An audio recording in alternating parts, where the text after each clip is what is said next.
2020 оны Мэй, Жун 12 дугаар пейперийн бодолтыг тайлбарлах гэж байна. За хамгийн ихний бодлого нь болохоор find the coefficient of x square and the expansion of this expression буюу x-ээс хасах нь x-ийн 2 зэргийн 6 зэргийн үржигдэхүүн задланы x-ийн квадратын уртлах коэффициентийг олно гэсэн үг. Тэгэхээр энэ нь юу гэсэн үг юм бэ гэхлээр x-ийн n зэргийг үржих нь x-ийн 2-ын z зэргийн уртлах хариу нь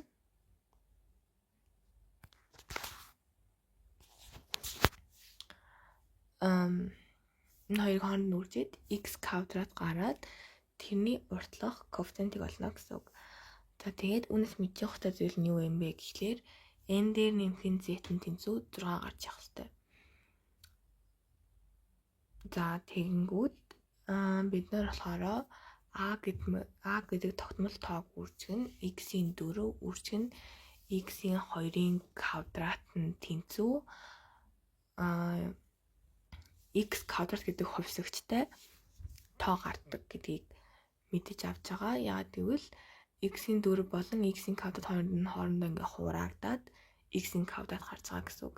За тэгээ бид нар a хэрхэн олох юм бэ гэхээр тооны машинда энэ 6c2 гэдэг утгыг оруулах хэрэгтэй. За тэгэхээр энийг яах вэ гэхээр 6-гаа оруулаад дараа нь c-ийг оруулаад тэгээ 2-оо оруулаад тэгээ хариу нь 15 гэж гарч байгаа гэсэн үг. За тэгээ бид нар 15-аа a-ийн хооронд орлуулад бүх хариунуудаа хооронд нь үржээд бидний хариу 60x-ийн квадрат гэж гарч байгаа. За тэгэхээр бидний олох ёстой коэффициент нь тэнцүү 60 гэсэн үг. Тэгэхээр бидний хариу 60 гэж гарч байна гэсэн үг. За дараагийн болон болохоор find the coefficient of x square and the expansion of 2 дээр нөхөн 3x-ийн квадратыг үржих нь саяны илэрхийлэл байна. За энэ бол бас яг өмнөхтэй ерөнхийдөө бол адилхан. Гэхдээ бид нар x дээр нэмэх нь 3x-ийн квадратыг үржих нь x-ээс сон x-ийн 2-ын 6 зэргийг хооронд үржүүлээд тэгээ маш олон тоо ингээд гарсны зөвхөн x-ийн квадратын урд ямар тоо байгааг олно гэсэн үг. За тэгэхээр ер нь бол энэ хоёр илэрхийллийг хооронд нь үржүүлэхдээ яаж задлах юм бэ гэвэл одоо нэг a дээр нэмэх нь b дээр нэмэх нь d гэдээ орлуулж үзье л та. За тэгэх юм бол a дээр нэмэх нь b үржих c дээр нэмэх нь d хаалтын задлахын тулд бид ихэд a-г c-д үржээд ac нэмэх нь a-г үржих нь d буюу ad нэмэх нь b-г үржих нь c буюу bc нэмэх нь b-г үржих нь d буюу bd гээд нэг бүрчлэн тус нь үржээд энэ хаалтыг задлана гэсэн үг. За тэгэхээр бид нэр 2 дээр нэмэх нь 3x-ийн квадратыг үржих нь x-ээс хасах нь x-ийн 2-ын 6 зэрэг гэдэг энэ хоёр илэрхийллийг хооронд нь үржижтэй тус нь үржээд тэгээд x-ийн квадратыг гаргах хэрэгтэй гэсэн үг. За тэгэхээр бид нар 2-ыг 60x-ийн квадрат үржих юм бол x-ийн квадрат гарна. Бид нар 60x-ийн квадрат гэдгийг өмнөх болгоноос олчихсан байсан. Тэгэхээр шууд ингэ бичиж байгаа. Одоо бид нар болохоор 3x-ийн квадратыг ямар тоонд үржүүл x-ийн квадрат гарах вэ гэдгийг олох хэрэгтэй. 3x-ийн квадрат гэдэг нь болохоор угаасаа өөрөө цаанаасаа x квадрат гэдэг хувьсагчаа агуулчихсан байгаа учраас бид нар энийг дахиад өөр ямар нэгэн x гэсэн хувьсагчаар үржүүлэх шаардлагагүй. Тийм болохоор шууд тогтмол тоогоор үржинэ гэсэн үг. За тогтмол тоог яаж гаргаж авч байгаа вэ гэхлээр x-ийн кубыг үржих нь x-ийн 2-ын 3 зэрэггээд тэгээд энэ x-ийн куб болон x-ийн кубын хоорондоо хураагдаад тэгээд тогтмол тоо гарч байгаа гэсэн үг. За тэгээд бид нэр энэчээ бас дахин л муу адил b гэдэг мэддэхгүй тогтмол тоо байгаа. За b-г олохын тулд мөн адил өмнө харуулсанчлан 6c3 гэдэг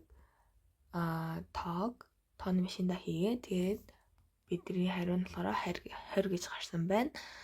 Тэгээд 60x-ийн квадратаас хасах нь 160 болоод за тэгээд 120x-ийн тэгээд бүгдийг нь хооронд нь үржлээ 120x-ийн квадратаас хасах нь 480x-ийн квадрат болоод бидний хариу хасах 360x-ийн квадрат гараад коэффициент нь хас 360 буюу бидний хариу хас 360 гарч ирнэ гэсэн үг. Бид нар зөвхөн x-ийн квадратыг л олгож байгаа учраас бид нар 3x-ийн квадратыг 60x-ийн квадратад өржүүлээд 180x-ийн 4 зэрэг гэсэн тиймэрхүү тоонуудыг гаргах ямар ч хэрэг байхгүй. Бид нар зөвхөн x-ийн квадрат л хэрэгтэй. За дараагийн бодлого нь болохоор юу гэж байгаа вэ гэхээр бид нар ийм шаар байсан бөмбөрцөг хэлбэртэй. За тэгээд бид тэр шаарыг хийлэгчээр хийлсэн. За тэгээд хийлэхэд эзлэхүүн нь секунд тутамд 600 см куб буюу тогтмол тоогоор ихсэжсэн. За тэгээд анх болохоор шаар нь хоосон байсан. Тэгээд бидний алах ёстой зүйл нь болохоор 30 секундын дараа шаарны радиус хэд болсон байхыг олох ёстой гэсэн үг. За одоо энэс мэдээж байгаа нэг зүйл нь болохоор эзлэхүүн секундээс хамаарч хэдээр ихсэж байгааг нь мэдээж байгаа.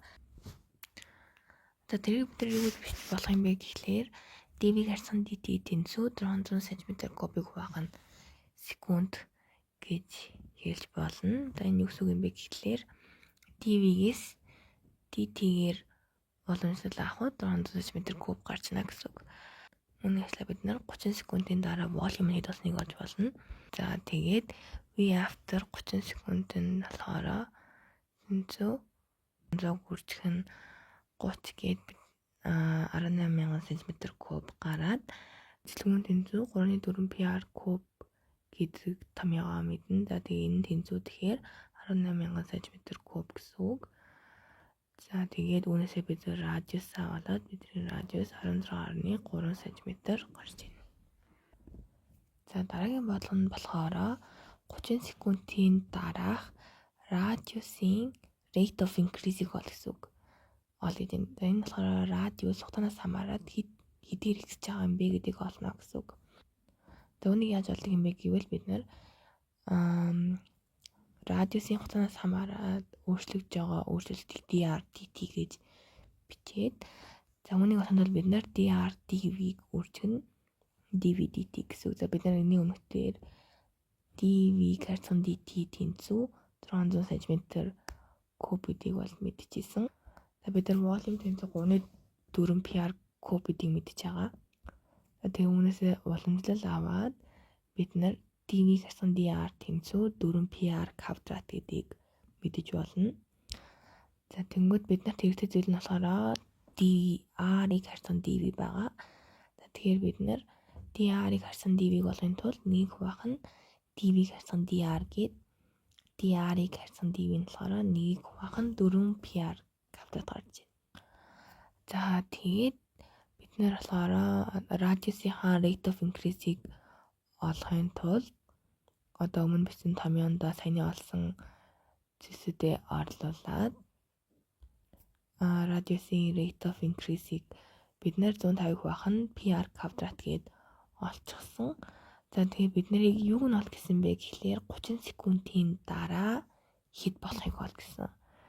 За тэгэхээр бид нэр rate of increase of the radius after 30 seconds-ийг хэрхэн олох вэ гэхлээр 150-ыг хуваах нь p хуваах нь 30 секундын дараах радиус буюу бидний өмнөх болгон дээр олсон 16.3 cm гээд тэрийнхээ r-таа орлуулад тэгээ бидний хариу 0.181 cm-ийг хуваах нь секунд гэж гарч байна. За дараагийн бодлого дээр нь юу өгсөн байна вэ гэвэл биднэрт fx гэдэг функшн өгсөн байна. За тэгээ бид нар юу болох ёстой вэ гэхлээр ffx болон fx гэдэг функшны inverse функшныг бас олох ёстой байна. За энэ дээр бичигдсэн байгаа энэ бичиглэл нь ер нь бол fx тэнцүү a-аас нь 2x гэсэн утгатай. За тэнгууд ffx-ийн тэнцүү хэд вэ гэвэл бидний fx-ний тэнцүү a-аас нь 2x учраас бид нар fx тэнцүү f-ийн a-аас нь 2x гэд бичиж болно. Энэ юу гэсэн үг юм бэ гэхээр бид нар x-ийг a-аас нь 2x-ээр орлуулчихсан гэсэн үг. За тэгэхээр бид нар x-ийг a-аас нь 2x-ээр орлуулж бичээд FFX нь болохоор 4x-ээс асах нь A гарч байна. За F асах нэг x-ийг олохтой болохоор бид нэр y болон x-ийн байрыг солиод тэгээд y-ийг тэнцвэрийн тэмдгийн урд гаргадаг.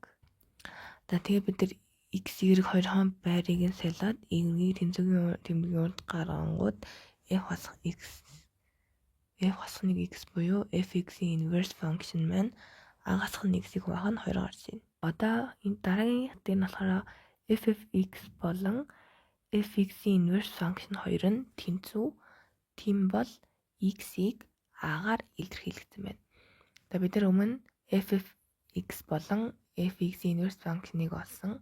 ffx нь болохоор 4x-ээс асах нь a, fx'ийн inverse function болохоор a-гаас нь x-ийг хуваах нь 2. Тэр хоёрын хооронд нь тэнцвүүлээд бичингүүт 8x-аас нь 2a тэнцүү, a-гаас нь 2x болж байна. A-гаас асах нь x болж байна. За тэнгүүд 9x-ийн тэнцүү 3a гээд x тэнцүү 3-1a гарч байна.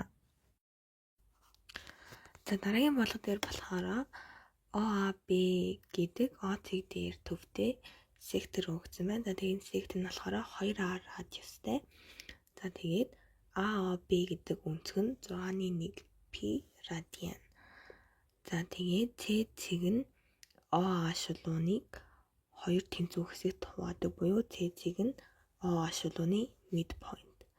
За тэгэхээр хамгийн ихэнд A-д нь бид нар юг олох хэрэгтэй вэ гэхээр бид нар BC-г R-ийн язгуурдоор 5-аас нь 2 язгуурдоор 3 гэдгийг батлах ёстой. Одоо бүгнээрээ энэ OCB гэдэг гурваныг тусад нь авч үзье.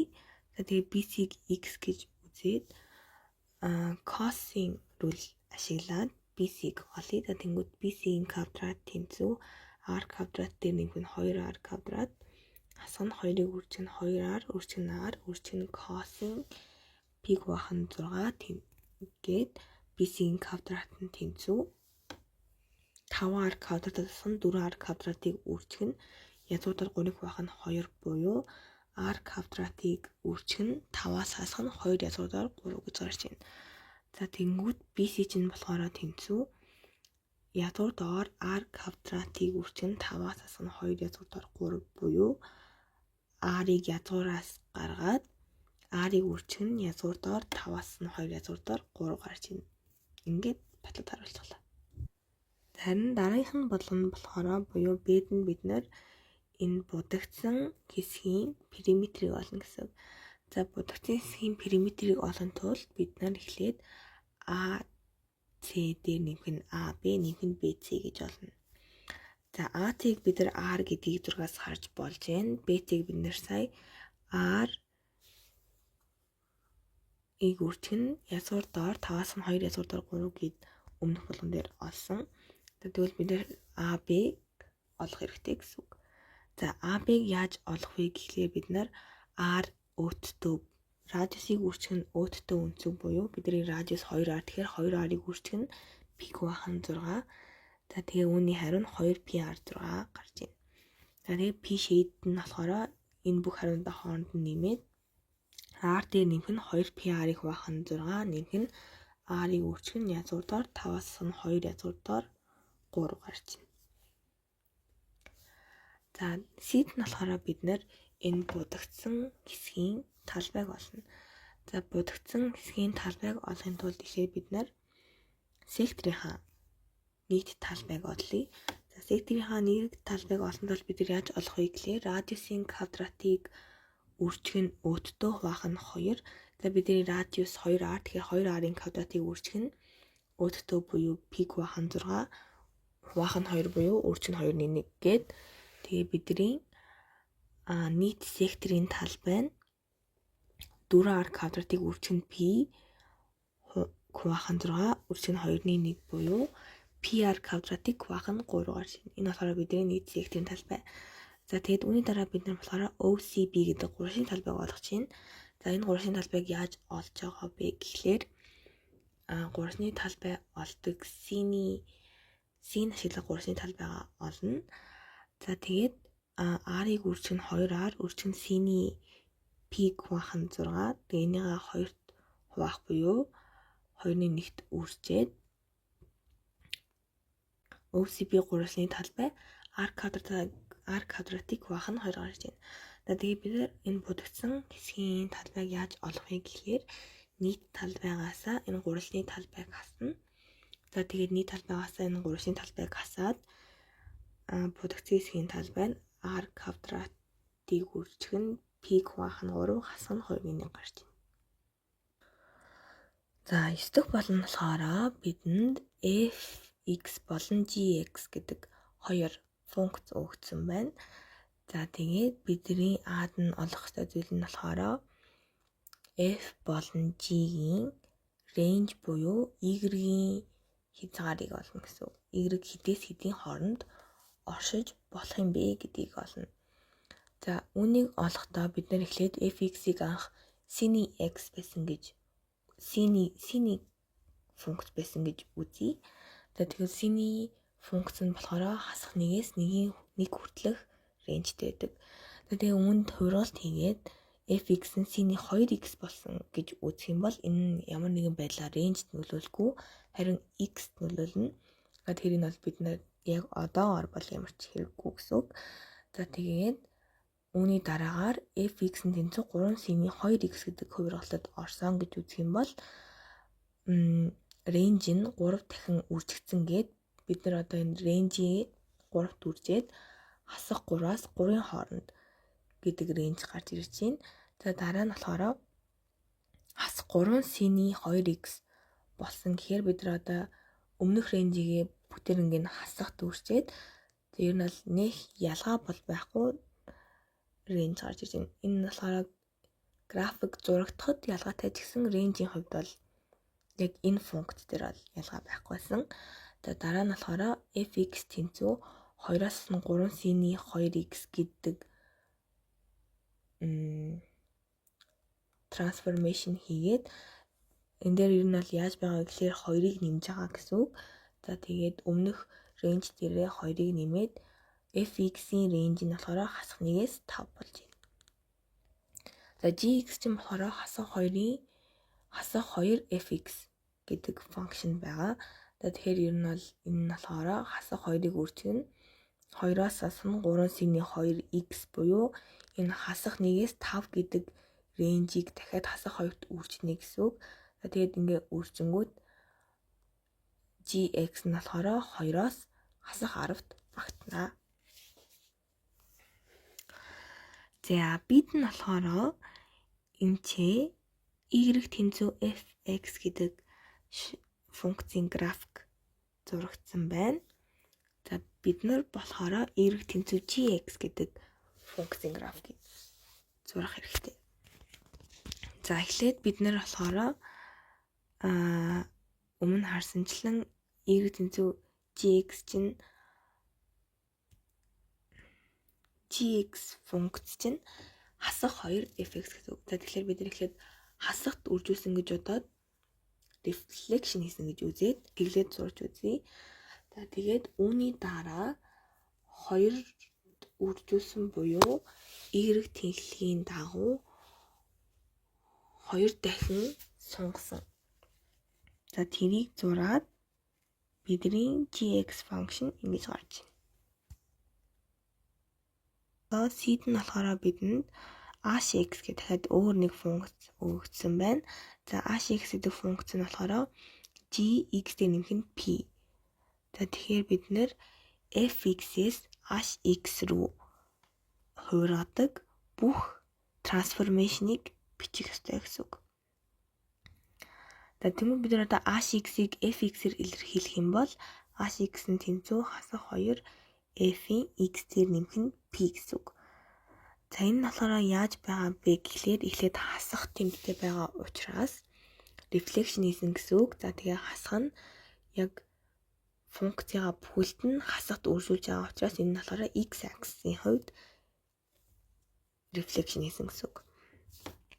За дараа нь болохоор 2-т үржүүлсэн. За 2-т үржүүлсэн нь stretch хийсэн гэсэн үг. За тэгэхэд мэдээж мөн бүх функцаа 2-т үржүүлсэн байгаа учраас y тэнхлэгийн дагуу stretch хийсэн. За тэгээд stretch factor нь 2. За 3-т нь болохоор translation хийсэн. За тэгээд translation хийхдээ x дээр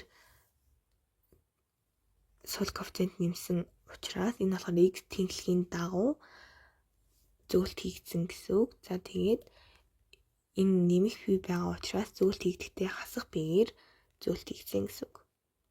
C цэг дээр центр төвтэй тойрог нь x-ийн квадратын нэмэх нь y-ийн квадратаас хасах нь 8x нэмэх нь 4y хасах нь 5 тэнцүү тэг гэдэг ийм equationтэй. За бидний олох ёстой зүйл нь болохоор радиус болон центрийг олох ёстой. Центрийн координатуудыг олно. За тэгээд x-ийн квадратын нэмэх нь y-ийн квадрат хасах нь 8x нэмэх нь 4y хасах нь 5 тэнцүү тэг гэдэг нь яг юу гэсэн үг юм бэ гэвэл x-ийн квадратын нэмэх нь y-ийн квадрат нэмэх нь 2gx нэмэх нь 2f ирүүдээ нэмэх нь c гэсэн үг. За тэгээд энэ нь болохоор тэгээд ингээд ийм функц юм болохоор центр нь хасах g хасах f байдаг. За тэгээ үүнээсээ өгсөн тэгштгэлээсээ бид нэр g болон f-ийг олж олно. За тэгээ хасах 8-ыг хуваах нь 2 гээд g ороод хасах 4. F нь болохоор 4-ийг хуваах нь 2 гээд 2. За тэгээ центр нь болохоор хасах g хасах f буюу 4 хасах 2 гарч ийн гэсэн үг. За тэгээд радиус нь ямар байдаг вэ гэхээр язгуур доор g квадратын нэмэх нь f квадрат хасах нь c байдаг. За саяны олсон тоонуудаа орлуулаад за тэгээ бидний c болохоор хасах 5. Тэгээд r нь язгуур доор 25 буюу 5 гарч ийн. За одоо p 1 2 гэдэг координаттай p цэг нь тойрог дээр оршдог. За тэгвэл p цэг дээрх тангент нь 4 эрэг тэнцүү 3x-ээр нэмэх нь 5 гэдэг тэгштэлтэй гэдгийг батлаарай гэж байна. P цэг дээрх тойргийн тангент нь болохоор PC гэдэг буюу P-гээс тойргийн түрүү татсан шулуунтай перпендикуляр өнцөг. Перпендикуляр буюу 90 градусын өнцөг үүсгэж оршдог. За тэгээ үүнээсээ бид нэр PC гэдэг энэ шулууны градиентийг олоод градиент нь 4-ийг хасах 3.4 гарч ийн. Тэгээд перпендикуляр хоёр шулууны градиентийг хооронд нь үржихээр хасахныг гардаг. За тэгэхээр тангентийнх нь градиент нь 4.3 гарч ийн. За тэгээд бид нэр шулууныхаа тэгштэлийг яаж олох вэ гэхлээр y-гээсээ өгж байгаа цэгийнхаа y-ийг хасаад энэ нь тэнцүү градиентийг үржих нь x-ээс нь өгж байгаа цэгийн x. За тэгээд энэ нь болохоор 4y-ээс нь 8 тэнцүү 3x-ээс нь 3 буюу 4y тэнцүү 3x-ээр нэмэх нь 5 гарч байна. За одоо болохоор мөн q гэдэг цэг тойрог дээр оршдог. За тэгээд PQ гэдэг шалуун нь x тэнхлэгтэй параллел гэсэн. За тэгээ одоо энэ чинь зурагдсан байгаагаас харуул P болон Q гэдэг шулуун x тэнхлэгтэй параллел байх үед P болон Q гэдэг цэгийн y нь адилхан байна. За тэгээд үүнээсээ бид нар Q-гийн y-ийг 2 гээд олчихсан. За тэгээд бид нэр олсон y-гээ курвийнхаа тэгштгэлд орлуулад x-ээ олно. За тэгээд курвийнхаа тэгштгэл орлуулангууд квадрат тэгштгэл гараа. За тэгээд тэрийг үржигдэхүүнд задлаад x нь тэнцүү 1, x нь тэнцүү 7 гэж гарч ийн. За x нь тэнцүү 1 үед энэ болохоор p цэг. За тэгэхээр мэдээж x нь тэнцүү 7 үед q нь энэ чинь x тэнцүү 7 нь q цэг гэсэн үг. За тэгэхээр q гэдэг цэгийн координат нь 7 2 гарч ийн. За одоо p болон q цэг дээрх шүргэх чулуунууд нь t цэгт уулздаг. За бид нэр болохоор t цэгийн координатыг олно. За бид нэр өмнө PC-ийн tangent-ийн equation-ыг олцсон. Одоо QC-ийн tangent-ийн equation-ыг олно. За үүнд мөн адил QC буюу Q-гээс тойргийн төв хүртэлх шулууны градиентийг олно. За тэгээд tangent-ийнхаа Q-цэг дээрх tangent-ийн градиентийг олоод за тэрний градиент нь хасахгүй 4-ний хасах 3 гарч ийн. За тэгээд шулууныхаа тэгшгэлийг орлуулж олоод шулууны тэгшгэл нь 4 эрэг тэнцүү 29-оос хасах нь 3x гарч ийн. 4 эрэг тэнцүү 29-оос нь 3x гэдэг нь болохоор Q-цэг дээрх tangent-ийн тэгшгэл аа. За тэгээд үүнийгээ P-цэг дээрх tangent-ийн тэгшгэлтэй тэнцвүүлээд 24 тэнцүү 6 гэж гараад x тэнцүү 4. За тэнгүүд y-гээ шулууныхаа тэгшгэлд орлуулж олоод y тэнцүү 17 4-ний 17 гараад t-цэгийн координат нь 4 4-ний 17 гарч байна.